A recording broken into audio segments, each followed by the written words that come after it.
Kështu që ardhmja e peshngritjes shqiptare është në duar të sigurta, konsideroheni edhe literalisht edhe metaforikisht si të doni, sepse Ertjan Kofsha është ai i cili po merr trashëgimin e peshngritësve historik tanë, si Erkan Qerimaj, si Briken Çalja, me të tjerë me radhë, duke arritur sukseset jashtëzakonshme. I tillë ishte edhe rekordi më i fundit, 161 kg në shkëputje. Ertjanin e kam në këtë momente në komunikim të drejt për drejt dhe falenderoj shumë që ka gjetur kohë, sepse mëngjesi është edhe një prej periudhave të tij të stërvitjes për gjatë ditës. Ertjan, mirë se vjen në Radio Televizionin Shqiptar. Mirë se gjej, si jeni?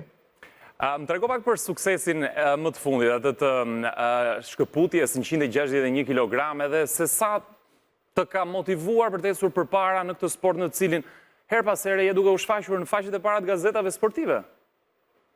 Po. Atëherë, si për mua, edhe për Shqipërinë, ky ishte rekordi i parë që unë thyej europian, edhe rekordi i parë që thyet për meshkuj në Shqipëri, sidomos se ishte sukses shumë i madh. E prisja sepse ishin rezultatet që i kisha bërë edhe në palestër, por prisja edhe më shumë dhe thyja edhe rekordin e shtytje.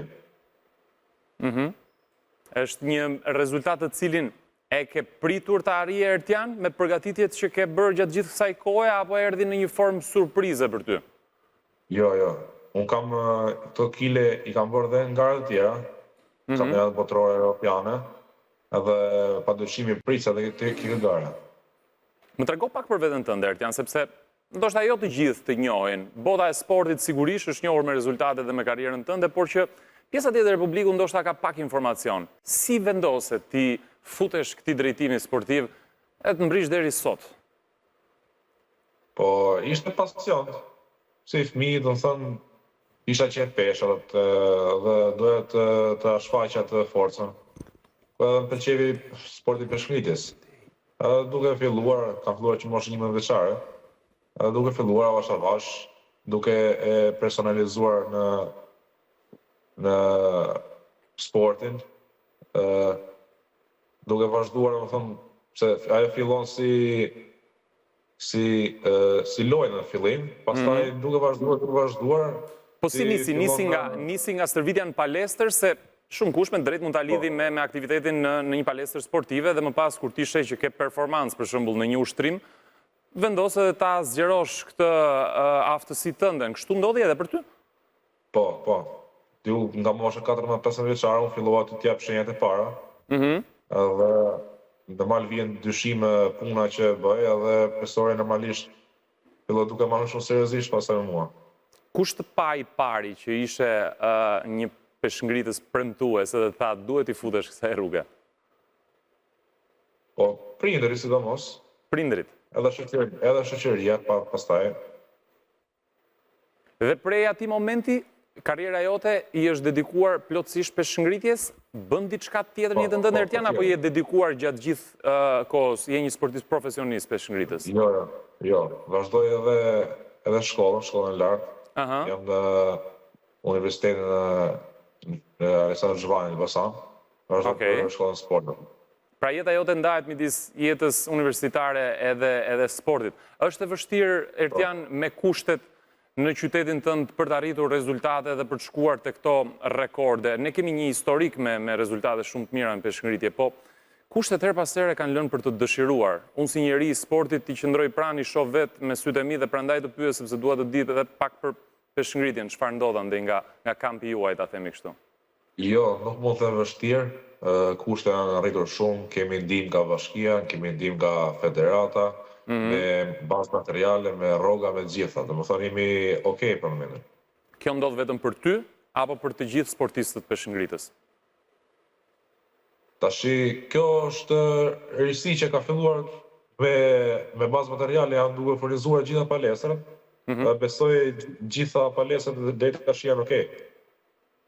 Kjo është për sa i përket palestrave. Ndërkohë që juve konkurimet më pas i keni në për salla të mëdha, qoftë këtu në Tiranë, kryeqytet, kur garoni për kampionatet kombëtare, por edhe për aktivitetet ndërkombëtare. Më le të pyes, ke pasur frymëzim nga peshngritësit e mëhershëm shqiptar, të cilët janë ende aktiv në mos gaboj, dhe Brikeni edhe Erkandi janë ende duke garuar dhe ishin me ty së fundi, apo jo? Cila është marrëdhënia që ke me ta? Po, shumë mirë, flasim, më thënë, m'japin Të ndihmojnë? sugjerim. Po, normalisht. M'japin sugjerime për shtangën e tjerë, si më të mëdhenj që janë.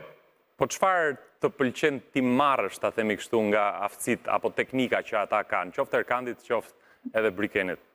Pa harruar edhe shumë peshngritës të tjerë, Daniel Godellin e Merrath, që kanë përfaqësuar ngjyrat kuqezi. Jo teknika, por pasione për sportin më shumë. Pasione për sportin, sepse janë sportista, sepse janë sportista të vjetër, kanë gjithë vitet që merren me sport dhe pasioni është një nga pika kryesore që të mand për të vazhduar me tutje peshngritjen. Është një sport në fakt që ka specifikën e vet dhe është i kufizuar në lëvizje, duhet ta themi këtë. Të kanë pyetur her pas here Ertian që a mërzitesh duke bërë të njëjtën gjë çdo ditë, duke shkuar dhe duke ngritur pesha. Çfarë magjie, le ta themi, qëndron kështu që e bën dedikimin kaq të madh të një sportisti ndaj sportit peshngritjes? Po gjithmonë e marr të pyetje, edhe si nga shoqëria, nga prindit e gjithë, domethënë, sepse je shumë i kufizuar, ke sportin edhe regjimin. Edhe nuk ta lejohet me dalë me shkuna për parti e gjitha, domethënë jemi të kufizuar gjithkohës. Pra, regjimi është shumë i rëndësishëm, po thua, për performancën, që do të thotë nuk është se je vetëm atje në pedan duke ngritur shtangën, por pas atij konkurimi fshihet një gjumë i mirë, një dietë e mirë ushqimore. Më trego pak për këtë rutinën tënde ditore. Po, çfarë mëngjes, ham mëngjes, domethënë, pimi kafe, vazhdojmë duke filluar stërvitjen para ditës. Përpiqesh që mëngjeset ti kesh të bollshme të mira, sepse kam përshtypjen që të duhen proteina pafund. Normalisht. Në bazë të ushqimeve, ne marrim suplemente si proteina, gjëra kështu tjera. Sepse nuk përballohet në stërvitje. Suplemente ushqimore, të cilat plotësojnë nevojat. Dhe ti këshillon, pavarësisht se je sportist profesionist, i këshillon edhe për ata që merren për shembull me fitness në mënyrë amatore, që shkojnë palestër her pas here? Po, normalisht ato janë thjesht se ka një skepticizëm, ka debat, besoj që i ke ndjekur, ka her pas here debate për përdorimin e kreatinës, proteinës. Edhe mua më thon shumë në kreatyre, jo po merr proteina, merr kështu. Ato janë thjesht suplemente që të japin ushqim shtesë, se ti nuk mund t'i marrësh gjitha ushqimet, gjithë proteinat në ushqime gjitha, sepse gjatë një dite. Po, gjatë një dite. Edhe prandaj është bëhet kjo që ti merr një skup kreatin, merr një skup proteine, janë gjitha bazë. Që ti marrësh që ti ke shtesë për trupin tënd, sepse peshngritja do shumë volum, do shumë energji gjithkohës, edhe vetëm në ushqimin nuk mund të dalë që të bësh stërvitje për kapur marrjet e lite. Po si ja bën për shembull në ditët ku ndihesh paksa i lodhur apo i pafuqishëm, shkon e ngre shtangën edhe duke ulur pak peshën apo e bën pushim atë ditë? Po, jo, nuk e bëj pushim. Thjesht ul pak ngarkesën, ulim pak kilet, jo por më pak. Sepse duke lënë një ditë shtanga të let 2 ditë, 3 ditë, ka thënë, edhe bie nga forma. Prandaj smur si tje, domethënë me grip, me temperaturë, gjej kohën shkojnë stërvitje sepse nuk e lidon. Dhe ka ditë në të cilat ndihesh edhe shumë mirë fizikisht, pra siç ka ditë që nuk ndihesh mirë, ka edhe ditë ku ti provon të shkosh tek limitet e tua. Jashtë kamerave dhe garave ndërkombëtare, sa është maksimumi që ke mundur të ngresh? Ke pasur për shembull ditë në të cilat je surprizuar me veten tënde për mënyrën se si ke performuar? Po, atëherë në shkputje, rezultati im më i mirë palestër është 166. 166? Dhe ndërkohë rekordi yt është 161, që do të thotë ne mund ta përmirësojmë si Shqipëri këtë rekord, apo jo? Po. Edhe në shtytje është 201 kg. Po, kur e ke vendosur objektivin për të shkuar për te 161 kg? Po, objektivi tash është se është në Europian, kemi Europian që të zhvillohet në Shqipëri, mas 16-17 ditë. A, do të zhvillohet në vendin tonë? Po, do zhvillohet në Durrës. Ky është dhe synimi i radhës dhe përgatitjet e radhës ti po i bën pikërisht për Europianin e Shqipërisë, të Tiranës. Po, sepse i kampionati është shumë vendimtar për mua, është viti i fundit që u marr pjesë me UIZ-a, dhe presa aty që të marr medalje, 3 medaljari, shkputje shtytit të garsh. Edhe gjithashtu thyë dhe rekordet tjera europiane. Dhe fundit që kam Ertian për ty, ëndra më e madhe që ti ke, synimi më i madh për të mbërritur me peshngritjen? Sigurisht si çdo sportist është medalë olimpike. Medalja olimpike. Unë të uroj shumë fat dhe suksese dhe të falenderoj shumë që gjete kohën sot për të na u bashkuar në program për këtë intervistë. Faleminderit.